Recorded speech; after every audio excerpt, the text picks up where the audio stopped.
The All Women's PLE. I've also worn this shirt for 3 videos, okay? It's not the same different days, that made no sense. It's not different days, same video, recording it on the same day. I work for a living, so basically I only wear this t-shirt 6 times in a row. It's a joke, relax. WWE Evolution, this Sunday. It's weird having a pay-per-view on Sunday. Well, a PLE I should say. There are 7 matches that have been announced. I don't see them announcing any more. I'm going to talk about them very quickly, so obviously you don't get too bored.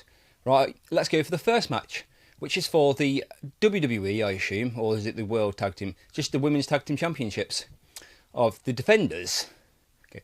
Now, the Women's Tag Team Champions are Roxanne Perez and Raquel Rodriguez, taking on the teams from NXT, which are Sol Ruca and Zarya, taking on Alexa Bliss and Charlotte Flair from SmackDown, versus the Kabuki Warriors of Kairi Sane and Asuka.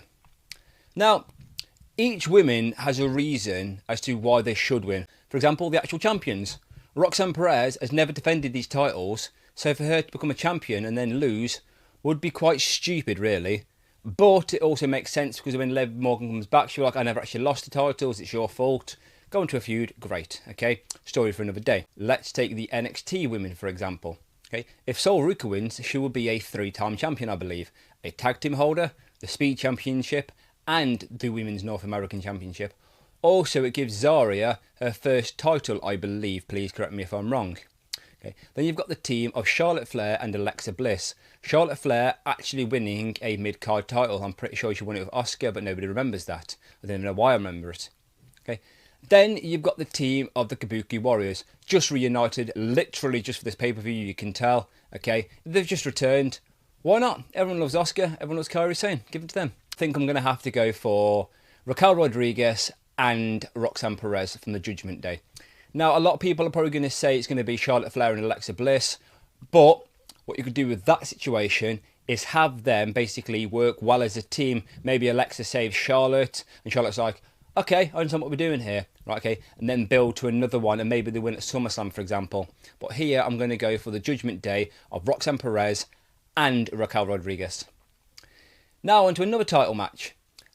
This feels more like Night of Champions than Night of Champions did.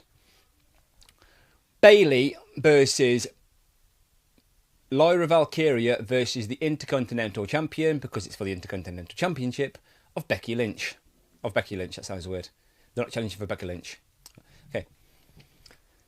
Right, okay. Becky could win, because obviously to keep the prestige of the championship. So could Bayley for the exact same reason. Okay, have Lyra win it to prove she's just defeated 2 future Hall of Famers, even though she's probably going to be a Hall of Famer herself. But also as well, should be the very first and only, because it's the very first, okay, 2-time Women's Intercontinental Champion. But considering Bayley's never actually won this title, I think Bayley's actually going to win it here. Maybe a similar situation where she might lose and win at SummerSlam if that happens. But I can see Bayley winning it, so obviously Becky can go on and say like, oh, maybe I never got pinned, or you two worked together, that's why you basically took the title off me. But Lyra's had a moment with it, Becky's had her moment with it, give it to Bayley. Then we have the Women's Battle Royal match, where the winner goes on to face the champion of their choosing at Clash in Paris after SummerSlam. Very confusing, I know. Now, let's say, for example, okay, you've got people like Ivy Nile, Nikki Bella, and Stephanie Vaquer. That's all I know. Most people are going to pick Stephanie Vaquer. Great choice. I understand why they're picking her. Okay, but if I could pick 2 people, I know it's going to sound really weird, but what about Naomi? That would make no sense whatsoever, but it would be a surprise. Okay, any returning legend, maybe someone like Saraya returns, formerly known as Paige, possible. But this might sound really stupid. If somebody from NXT wins, I'm actually going to go for Blake Monroe, just because they're going to compete against, well, they're trying to compete against All In Texas AEW, okay?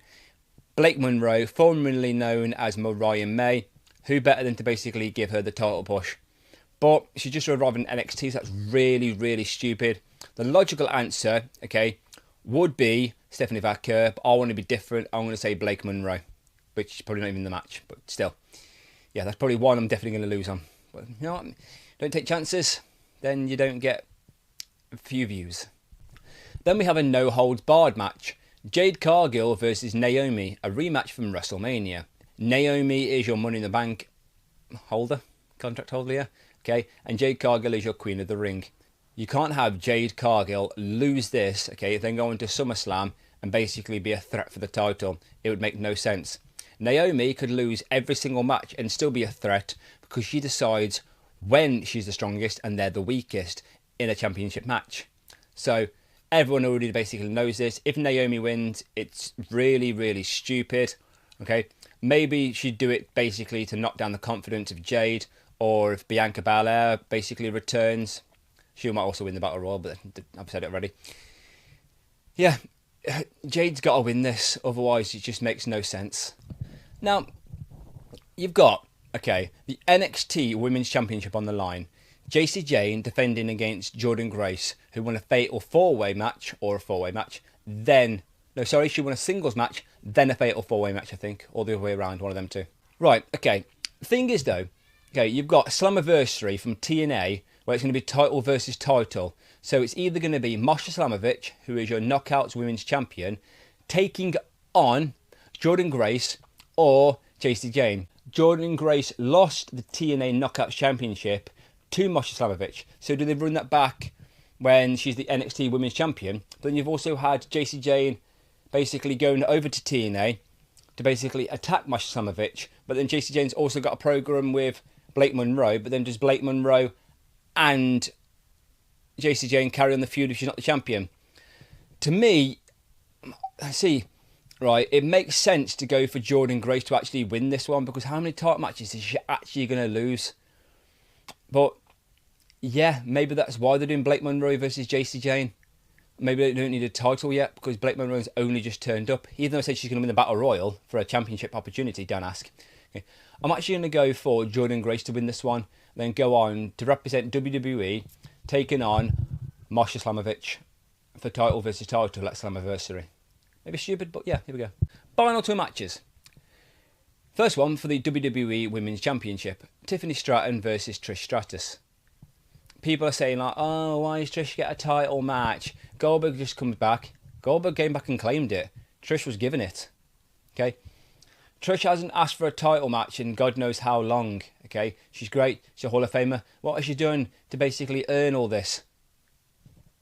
Basically everything to get to this point so the women of today can wrestle how they wrestle today. If that makes sense. She went through the shit so that basically they could fucking work past the shit, okay, grind their asses off, and I didn't know what I'm saying. She deserves it. Trish Stratus isn't winning this, okay? It's going to be a very, very close call. You're like, oh my God, she's actually going to win this. No, she's not, okay? In the end, they hug. Tiffany raises her hand. Great, you're a real champion. Maybe she'll hold the title up. Do we see a heel turn? No, because she's not going to do anything else. So yeah, simple. Tiffany's going to win this. If Trish wins, Tiffany will win it back straight away. So yeah. Then we go on to what I assume will be the main event. Rhea Ripley versus Io Sky. Io Sky also got to choose her challenger. So she chooses the woman that's never beat her. Seems a bit unfair, but yeah. She wants to challenge the very best. Now, Rhea Ripley has never defeated Io Sky in a one-on-one match, or any match for that matter as far as I'm aware. I actually don't know that, I'm just including the WrestleMania Triple Threat match. Io Sky hasn't defended the title since WrestleMania, which is a crying shame because she's a fantastic worker. But most people are going to pick Rhea Ripley here, so I'm going to have to go for Rhea Ripley. Yeah, okay. Rhea Ripley finally overcomes the odds, okay, goes on to SummerSlam, maybe into Australia, whenever that's going to be. I'm pretty sure it's sometime this year. As your champion, fantastic, great. Do I see Naomi cashing in on Rhea Ripley? No, plain and simple. But I do think that Rhea Ripley is going to win, just so basically she can say she's defeated Io Sky. Okay, another thing at the end, a mutual respect. Great. Okay, Rhea Ripley finally realising she can defeat Io Sky, which basically, well, she's basically been her kryptonite. But there we go. Those are my predictions. Okay, run through them quickly. Raquel Rodriguez and Roxanne Perez will retain the Women's Tag Team Championships. Okay. Bayley will become your new Women's Intercontinental Champion. Blake Monroe will win the Battle Royal. That's stupid. Jade Cargill will win the No Holds Barred match. Jordynne Grace will be your new NXT Women's Champion. Tiffany Stratton will retain her WWE Women's Championship. And Rhea Ripley will finally defeat Io Sky and become your new Women's World Champion. those are my predictions. If I'm right, I'm right. If I'm wrong, I'm wrong. It's a great world to be living. Let me know your predictions. Okay, tell me if you think I'm right, if I'm wrong, what you think will happen. Do we see any returns? I think we do, you know. But I don't know who though. I'd like to be surprised. Okay, maybe Stephanie McMahon will enter. Don't know why. Anyway, please like, comment, subscribe. Thanks for watching.